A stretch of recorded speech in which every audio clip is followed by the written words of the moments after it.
Hello friends, एक बार फिर से वेलकम बैक करता हूं उदित फार्मेसी के ऑनलाइन लर्निंग प्लेटफॉर्म पे। सो फ्रेंड्स, कैसे हैं आप सभी लोग? उम्मीद करता हूं आप लोग स्वस्थ होंगे, मस्त होंगे। सो फ्रेंड्स, जैसा कि डी फार्मा का एग्जाम का रिजल्ट आ गया है, ठीक है, BT UP D pharma exam का रिजल्ट आ चुका है एंड काफी बच्चे अच्छे नंबर से पास हुए हैं एंड काफी बच्चे का बैक लगा है, काफी बच्चों का ईयर बैक लगा है। तो इस कंडीशन में बहुत सारे स्टूडेंट्स बहुत पैनिक हो गए हैं कि सर मैं अब क्या करूं, मेरा बैक लग गया है, क्या मैं ड्रॉप आउट कर दूं, ठीक है, या फिर बहुत सारे नेगेटिव थॉट्स आ रहे हैं बहुत सारे स्टूडेंट्स के मन में। तो हमने सोचा कि क्यों ना एक सेपरेट वीडियो बना के आपका ये भी डाउट क्लियर कर दिया जाए कि अगर आपका बैक आया है या फिर ईयर बैक आया है तो ऐसे स्टूडेंट्स अब क्या करें, आगे कौन सा स्टेप लें ताकि उनको सुटेबल रहे, राइट? हाँ, तो भैया इस कंडीशन में आपको बिल्कुल भी पैनिक नहीं होना है। ऐसा नहीं है कि आपका सिर्फ बैक लग गया है, आपकी पूरी जिंदगी खराब हो गई है, पूरा साल खराब हो गया है। सिर्फ एक पेपर में बैक तो लगा है या फिर ईयर बैक जिन स्टूडेंट्स का लगा है, तो ऐसा नहीं है कि पूरा आपका जिंदगी खराब हो गया है। बहुत सारे स्टूडेंट्स का बैक लगता है, ये बहुत नॉर्मल है एंड बहुत सारे स्टूडेंट्स का बैक भी लगता है और बैक क्लियर करके वो स्टूडेंट्स आज की डेट पे गवर्नमेंट एग्जाम क्रैक किए हुए हैं, ऐसे स्टूडेंट्स भी हैं। तो आपको बिल्कुल भी पैनिक नहीं होना है, ऐसा नहीं सोचना है कि बैक लग गया है अब मैं नेगेटिव थॉट्स आ रहे हैं। हाँ, ये हो सकता है कि आपके पेरेंट्स आपसे नाराज होंगे, ठीक है, आपके फ्रेंड्स के सामने आपको शर्मिंदगी फील हो रही होगी कि हाँ यार बैक लग गया है, किसके सामने मुंह दिखाऊं, क्या दिखाऊं। ऐसा नहीं है कि अगर आप एक स्टेप नीचे आ गए हैं तो फिर आप ऊपर नहीं जाएंगे, ऑब्वियसली जाएंगे। अगर कोई बंदा नीचे गिरता है तो वो उठकर ऊपर जंप करता है, ठीक है। तो इस सिचुएशन में आपको बिल्कुल भी पैनिक नहीं होना है, ठीक है। हाँ, तो आज के इस वीडियोस में मैं कंप्लीट डिस्कस करूंगा कि क्या पॉसिबल रीजंस है, एक एक पॉसिबल रीजंस और उसका जेन्युइनली सॉल्यूशंस के ऊपर भी डिस्कस करेंगे। तो वीडियो को कंप्लीट वॉच करिएगा, ठीक है। यहाँ पे देखिए, हमने प्रीवियसली वीडियो में कंप्लीटली डिस्कस किया था कि क्या क्या पॉसिबल रीजंस हो सकते हैं। यहाँ पे भी थोड़ा हम लोग डिस्कस कर लेते हैं कि क्या क्या रीजंस हो सकते हैं जिनके थ्रू आपके रिजल्ट में बैक आ गया। तो क्या क्या पॉसिबल रीजंस हो सकते हैं, यहाँ पे देखिए। एग्जामिनर की ह्यूमन एरर के थ्रू क्या हुआ, आपके कॉपी में बैग आ गया, वो सही से इवेल्युएट नहीं कर पाया या फिर सही से कॉपी चेक नहीं कर पाया या फिर क्वेश्चंस कोई छोड़ दिया, ऐसा कुछ ह्यूमन एरर हो सकता है, ठीक है। तो ये एक पॉसिबल रीजन हो सकता है। सेकंड, मैंने आपको बताया था कि प्रैक्टिकल इंटरनल मार्क्स कम होना। प्रैक्टिकल के मार्क्स भी अगर आपके कॉलेज में कोई भी प्रॉब्लम्स हुई आपके थ्रू या फिर कोई डिसिप्लिनरी इशू हुई या फिर मैंने आपको कल बताया था ना, हाँ, तो प्रैक्टिकल इंटरनल मार्क्स कम हुआ तो इस कंडीशन में भी आपका रिजल्ट में बैक आया। या फिर स्टूडेंट्स की आंसर राइटिंग मिस्टेक्स या फिर स्टूडेंट्स का जो लिखावट है, जो कॉपी प्रेजेंट करने का तरीका है, वो सही तरीके से नहीं कर पाए आप लोग, तो इस कंडीशन में भी मार्क्स कम आए। आप लोग लिखे तो एग्जैक्टली हैं, ठीक है, लेकिन कॉपी को प्रेजेंट सही तरीके से नहीं कर पाया आप लोग, सही तरीके से एग्जामिनर को इम्प्रेस नहीं कर पाए, ठीक है, एग्जामिनर को इम्प्रेस नहीं कर पाया, एग्जामिनर आपका राइटिंग नहीं समझ पाया, वो समझ नहीं पाया कि बच्चा क्या लिखा है। तो ये भी एक पॉसिबल रीजन हो सकता है। या फिर क्वेश्चंस को गलत गलत तरीके से अटेम्प्ट करना। आपने क्वेश्चंस एक को अटेम्प्ट किया था सही आंसर के साथ, लेकिन वहां पे आप लोग क्वेश्चंस दो लिख दिए हैं, मेंशन कर दिए हैं, ऐसा कुछ पॉसिबल रीजन हो सकता है। मैं आपको एग्जैक्ट बता नहीं रहा हूँ कि आपका ये गलती है, आपने ये किया है, लेकिन पॉसिबल रीजन तो हो सकता है ना, ऐसा हो सकता है गलती गलती में। या फिर आप टाइम का मैनेजमेंट सही तरीके से नहीं कर पाए। आप लोग स्टार्टिंग में क्या करते हैं, बहुत सारा टाइम लगा देते हैं, फिर लास्ट में आपका टाइम नहीं बचता है, तो इस कंडीशन में भी आपके मार्क्स बिल्कुल कम आए हैं, ठीक है, कॉपी सही तरीके से आप लोग नहीं लिख पाए हैं। सेवंथ क्या है, स्ट्रिक्ट इवेल्युएशन नहीं हुआ होगा, ये भी पॉसिबल रीजन हो सकता है। एग्जामिनर के थ्रू, बीटी यूपी के थ्रू क्या होगा, स्ट्रिक्ट इवेल्युएशन नहीं हो पाया होगा आपके कॉपी में। जिनके कॉपी में 0 0 शो कर रहा है, जिनके कॉपी में लग रहा है कि मैंने बहुत अच्छा तरीके से लिखा था और सर नंबर बहुत कम आया है, तो स्ट्रिक्ट इवेल्युएशन का भी ये पॉसिबल रीजन हो सकता है, ठीक है। और 8 नंबर क्या है, ओवर कॉन्फिडेंस। बहुत सारे स्टूडेंट्स को लगता होगा कि मैं ओवर कॉन्फिडेंस हो रहा होगा कि मैंने कॉपी तो बहुत बढ़िया से लिखा होगा, लेकिन एक्चुअल में उन्होंने कॉपी अच्छे से नहीं लिखा है, ठीक है। उन स्टूडेंट्स की बात कर रहा हूँ जिन स्टूडेंट्स को लग रहा है कि कॉपी बहुत बढ़िया से लिखी गई है, थोड़ा इधर उधर नकल मार के कोई स्टूडेंट्स कॉपी लिख लिया होगा, उनको लग रहा होगा कि मैंने कॉपी तो भर दिया था, कॉपी बहुत अच्छे से लिखा था, लेकिन फिर भी मेरा बैक आ गया। इसको बोलते हैं ओवर कॉन्फिडेंस। बहुत सारे स्टूडेंट्स को ओवर कॉन्फिडेंस होगा, तो इस कंडीशन में भी आपके रिजल्ट्स बहुत कम आए हैं, रिजल्ट्स में मार्क्स कम आए हैं। 9 नंबर देखते हैं, पासिंग मार्क्स से थोड़ा कम रह जाना। बहुत सारे स्टूडेंट्स को 2 नंबर से 1 नंबर से बैक लगा है, तो इस सिचुएशन में क्या करना चाहिए सर? अब यहाँ पे पॉसिबल रीजन तो हम लोग देख लिए हैं, इस सिचुएशन में क्या करना चाहिए सर? तो मैंने कल आपको बताया था कि इस सिचुएशन में आपको सिर्फ एक ऑप्शन है, री इवेल्युएशन। क्या है भैया? री इवेल्युएशन, ठीक है। इस कंडीशन में आपको सिर्फ री इवैल्यूएशन का फॉर्म भरना है।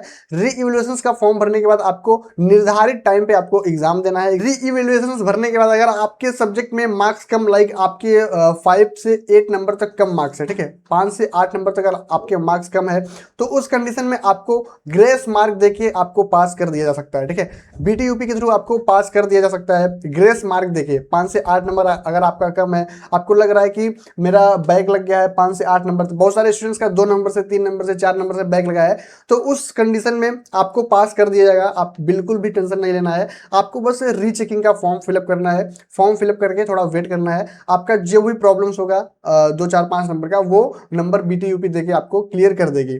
अब बात करते हैं जिनका एक्चुअल में बहुत सारे सब्जेक्ट में बैक लग गया है, 3 सब्जेक्ट में 4 सब्जेक्ट में बैक लग गया है, या फिर री इवैल्यूएशन करने के बाद भी आपका बैक लगा है, आपका बैक हटा नहीं है, तो इस सिचुएशन में आपको सिर्फ एक ही ऑप्शन है। ठीक है, क्या ऑप्शन है?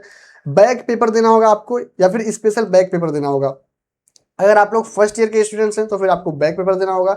सेकंड ईयर के स्टूडेंट्स हैं उस कंडीशन में आपको स्पेशल बैक का फॉर्म फिलअप करना होता है। लेकिन इसमें भी कुछ कंडीशन है, स्पेशल बैक फॉर्म सिर्फ वही स्टूडेंट्स भर सकते हैं जिनका सिर्फ 2 सब्जेक्ट में बैक लगा है। ठीक है, अगर आपके सेकंड ईयर में सिर्फ 2 सब्जेक्ट में बैक लगा है तो उस कंडीशन में आप स्पेशल बैक फॉर्म का फॉर्म फिलअप कर सकते हैं। यहाँ पे देखिए लिखा भी गया है साफ साफ, यहाँ पे देखिए।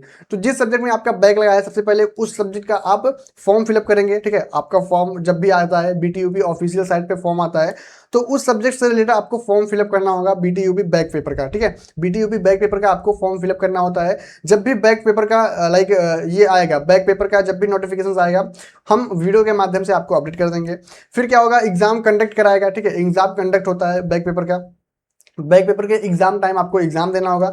अगर आपके उस सब्जेक्ट में फिर से आप अच्छे से नंबर लाते हैं तो भैया आपका वो सब्जेक्ट क्लियर हो जाएगा। आप अगर उस सब्जेक्ट में अच्छे नंबर लाते हैं बैक पेपर में तो फिर आपका वो सब्जेक्ट क्लियर हो जाएगा। तो इसलिए आप बिल्कुल भी टेंशन मत लीजिए। ठीक है, बैक पेपर जब भी आता है तो उस कंडीशन में आप बैक पेपर को फिल कीजिए। राइट, सेकेंड ईयर में भी सेम ऑप्शन है, सेम यही है कि अगर आपका 2 सब्जेक्ट में बैक लगा है तो उस कंडीशन में आप स्पेशल बैक का फॉर्म होता है जो कि बीटीयूपी लॉन्च करेगी अभी कुछ टाइम में। तो फिलहाल अभी तो सिर्फ बीटीयूपी का रिजल्ट आया हुआ है, थोड़ा टाइम आप वेट करेंगे तो स्पेशल बैक फॉर्म का या फिर बैक फॉर्म का दोनों का क्या होगा, फॉर्म आएगा बीटीयूपी की तरफ से। फिर आपको उसको फिल करना पड़ेगा जो भी सब्जेक्ट में आपका बैक लगा है, या फिर एक सब्जेक्ट में या फिर 2 सब्जेक्ट में, ठीक है, बैक लगाया तो आपको वो फॉर्म फिलअप करना होगा। फॉर्म फिलअप करने के बाद आपको एग्जाम फिर से देना होगा, फिर से पढ़ना होगा। ऐसा नहीं है कि आप बिना पढ़े एग्जाम दे देंगे आपका फिर से निकल जाएगा, आपको फिर से पढ़ना होगा, पूरा सिलेबस अच्छे से फिर से पढ़ना होगा। और इस बार कॉपी में कोई मिस्टेक्स नहीं करना है, इस बार अच्छे से आपको एग्जाम देना है अगर आप लोग बैक एग्जाम देना जा रहे हैं। ठीक है, हाँ,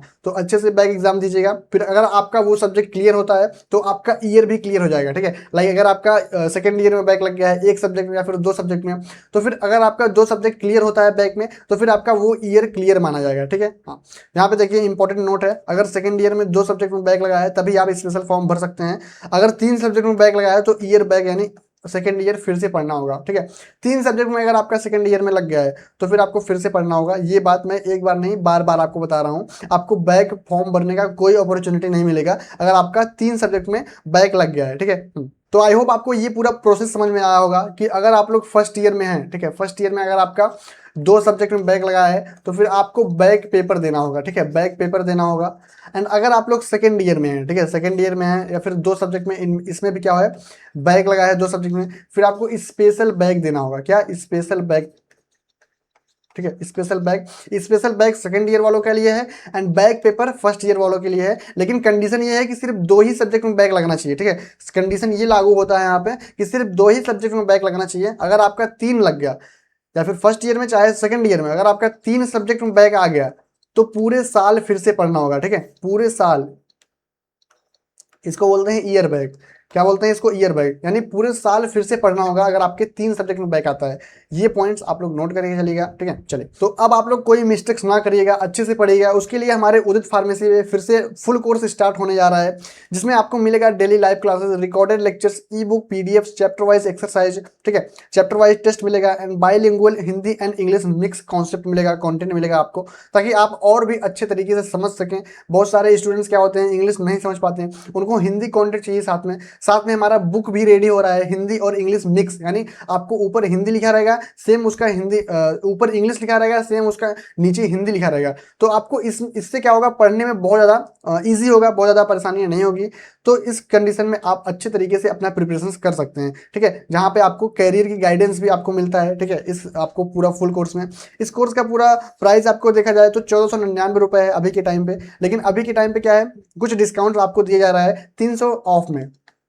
आपको 300 ऑफ में आपको ये कोर्स मिल जाएगा अगर अभी के टाइम पे आप परचेस करते हैं। आगे चल के इस कोर्स का फुल प्राइस यही रहेगा 1500 रुपये। अभी आप परचेस करेंगे तो आपको 300 रुपये ऑफ में मिल जाएगा, ठीक है। यहाँ पे सेम तरीके से सेकंड ईयर वालों का भी है फुल कोर्स, जहाँ पे आपको daily live classes, recorded lectures, e book, PDF notes, chapter wise test exercise वगैरह मिलेगा, बाइलिंगुअल आपको कॉन्सेप्ट मिलेगा, एंड कैरियर की गाइडेंस यहाँ पे भी आपको मिलती है, ठीक है। हमारे बेस्ट टीचर के साथ आपको यहाँ पे भी 300 रुपये ऑफ में मिल जाएगा, यानी 1199 रुपये में आपको फुल कोर्स मिल जाएगा। एंड इसका एक्सेस आपको 1 साल से ज़्यादा तक मिल जाएगा आपको। एंड इसमें क्या है खास बात, अगर एग्जाम के टाइम पे जो क्रैश कोर्स लॉन्च होता है वो क्रैश कोर्स बिल्कुल फ्री इसमें ऑलरेडी मेंशन रहेगा, ठीक है, बिल्कुल फ्री रहेगा। आपको अदर तरीके से परचेस करने की जरूरत नहीं पड़ेगी, मतलब बाहरी तरीके से आपको फिर से परचेस करने की जरूरत नहीं पड़ेगी।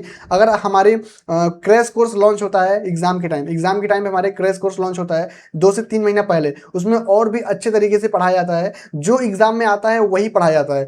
तो क्रैश कोर्स आपको बाहरी से खरीदने की जरूरत नहीं पड़ेगी, आपके इसी कोर्स में ऑलरेडी मेंशन रहेगा। तो ये आपका थोड़ा बेनिफिट्स मिलता है। चलिए, थैंक यू सो मच आज का लेक्चर वॉच करने के लिए। बाकी भैया उदित फार्मेसी क्लासेस ऐप अगर आपके पास नहीं है तो प्ले स्टोर से आप डाउनलोड कर सकते हैं। यहाँ पे अपना मोबाइल नंबर डाल के लॉगिन कर लीजिएगा, ठीक है। यहाँ पे अपना नेम एंटर कीजिएगा, यहाँ कोर्स वाले सेक्शन में इनरोल करके जो भी कोर्स यहाँ पे आपको परचेस करना है वो कोर्स आप परचेस कर सकते हैं, फर्स्ट ईयर सेकंड ईयर, ठीक है। हाँ, एंड कोई भी अगर टेक्निकल इशू आती है तो इस नंबर पर आप कॉन्टेक्ट कर सकते हैं। सुबह 8 बजे से शाम के 6 बजे तक हमारी टेक्निकल टीम आपकी सपोर्ट करने में इस टाइम पे आपको हेल्प कर देगी, 8 बजे से 6 बजे तक, राइट।